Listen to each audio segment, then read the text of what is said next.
जी हर दफ़ा की एक छोटी सी रिक्वेस्ट के साथ अपने व्लॉग का आगाज़ करते हैं कि मेरे चैनल को लाइक सब्सक्राइब और शेयर लाजमी कर दिया करें ताकि मेरी हर नई आने वाली वीडियो आप लोगों तक पहुंच सके।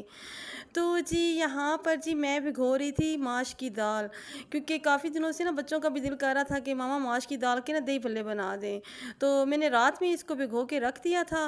तकरीबन 1 कप के बराबर होगी माश की दाल। तो मैंने इसको अच्छी तरह से धो के तो मैंने इसको भिगो ही रखा और इतना पानी डाला कि जिसमें ये अच्छी तरह से डिप हो जाए, बल्कि आप देख सकते हैं कि काफ़ी पानी जो है वो ऊपर निकला हुआ भी है।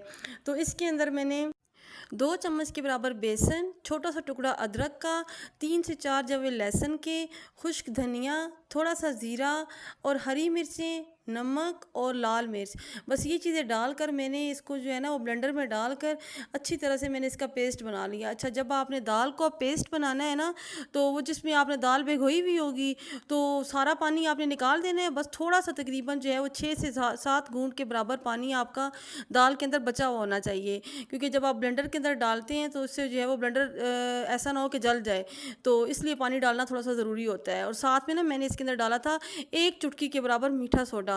इससे आपके भल्ले ना बड़ी मज़े के फूल से जा और बहुत ही ज़्यादा सॉफ्ट भल्ले बनते हैं आपके। काफ़ी दिनों से मैं सोच रही थी कि मैं वीडियो अपलोड करूं करूं करूं, लेकिन मुझे बिल्कुल भी टाइम ही नहीं मिल पा रहा था, और ना ही जो है वीडियो रिकॉर्ड करने का और ना ही अपलोड करने का। आप देखें कि इस तरह से ना थिक सा पेस्ट होना चाहिए इसका, जब आप माश की दाल को ब्लेंड करते हैं ना, क्योंकि पतला पेस्ट होगा ना तो आपके भल्ले जो है वो कढ़ाई के अंदर जाके फैल जाएंगे, वो फिर भल्ला नहीं बनेगा आपका, वो पूरी कढ़ाई के अंदर फैल जाएंगे। तो थोड़ा थिक हो ना तो बस वो फिर अच्छा भल्ला बनता है। तो यहाँ पर देखें, जब भी मैं किचन में काम कर रही हूँ तो अपने छोटे लड्डू को ना बिठा देती हूँ इस तरह से कि कुछ भी टीवी के ऊपर लगा के, तो वो ताकि टिक के बैठा रहे। और मैं आ गई थी जी किचन में, ऑयल को मैंने अच्छी तरह से गर्म कर लिया था। और ये देखें जी, मेरी जो कढ़ाई है ना, ये बहुत ही पुरानी कढ़ाई है, लेकिन ये मुझे बहुत ही अच्छी लगती है। और इसलिए अच्छी लगती है कि जितनी पुरानी चीज़ होगी ना, तो वो फिर आपकी पेंदे के साथ चीज़ चिपकती नहीं है, वो फिर फ्लोट होना शुरू हो जाती है जैसे ही आप उसके अंदर कोई भी चीज़ फ्राई करते हैं। तो इसलिए ये कढ़ाई मुझे बहुत ही पसंद है। तो बड़ी अच्छे से मैंने अपने भल्ले ऊपर नीचे से देखे, ये थोड़ा टाइम लेते हैं माश की दाल वाले भल्ले फ्राई होने में, क्योंकि तकरीबन मेरा आधा घंटा लग गया था इनको फ्राई फ्राई करने में, क्योंकि दाल होती है कच्ची होती है। तो इसको आप अगर हल्की आंच पर फ्राई करेंगे ना, तो बहुत ही अच्छा इनका ब्राउनिश कलर होगा और ये अंदर तक पक जाएंगे आपके। बस मेरे से थोड़ी गलती ये हो गई थी कि मैंने सारे भल्लों को ना इकट्ठा ही कढ़ाई में डाल दिया था। और देखिए जी, मैं किचन में लगी हुई थी और ये फिर जो मेरा छोटा लड्डू सोफ़े से उठकर ये हमारे स्टोर में पहुंच चुका था, और मैं इसको ढूंढ रही थी कि पता नहीं कहाँ चला गया है। तो देखा तो ये जी स्टोर में बैठा हुआ था और नीचे थी पानी की बोतलें, उनके ऊपर इसने रखा है पाँव और ऊपर चढ़ गया, और मुझे ये डर था कि कहीं इसको चोट ही ना लग जाए। और मैं इसको आवाज़ें लगा रही थी कि मोहम्मद कहाँ गया है, लेकिन इसको जो है मेरी आवाज़ सुनाई दे रही थी, हंस भी रहा था, लेकिन आगे से रिप्लाई नहीं कर रहा था। बस छोटे बच्चों को ना हर वक्त यही डर लगा रहता है कि कहीं इनको चोट ना लग जाए, कहीं इनको चोट ना लग जाए, क्योंकि उनको खुद तो समझ होती नहीं है। बस उनको होता है कि कुछ ना कुछ एक्टिविटी करनी है हमने, और जिस चीज़ से जो है वो हमें मना किया जा रहा है हमने वही काम करना है। तो बस उसने ये गेम सी बनाई हुई थी, बार बार ऊपर से उठा के चीज़ें नीचे फेंकता था, नीचे से उठा के फिर इन बोतलों के ऊपर पाँव रखता था और फिर ऊपर जाके इनको रखता था। तो बस यही काम इसने रखा हुआ था, और अगर इस दौरान मैं इसको अगर ज़बरदस्ती निकालती अंदर से तो इसने गिरना था, लेकिन शुक्र है फिर खुद ही नीचे उतर आया। तो जी भल्ले भी मेरे रेडी हो गए थे, तो मैंने एक लिया बाउल सा, उसके अंदर मैंने पानी डाला और जितने भी सारे भल्ले थे गरम गरम मैंने इसके अंदर जो है वो डिप कर दिया उनको। तकरीबन डिप आपने थोड़ी देर के लिए करना है, अगर ज़्यादा देर के लिए आप डिप करेंगे ना तो ये भल्ले पानी बिल्कुल चूस जाएंगे और बिल्कुल ये पानी पानी मतलब अच्छे नहीं लगते फिर। तो तकरीबन 2-3 मिनट आप इसको भिगो के रखें भल्लों को।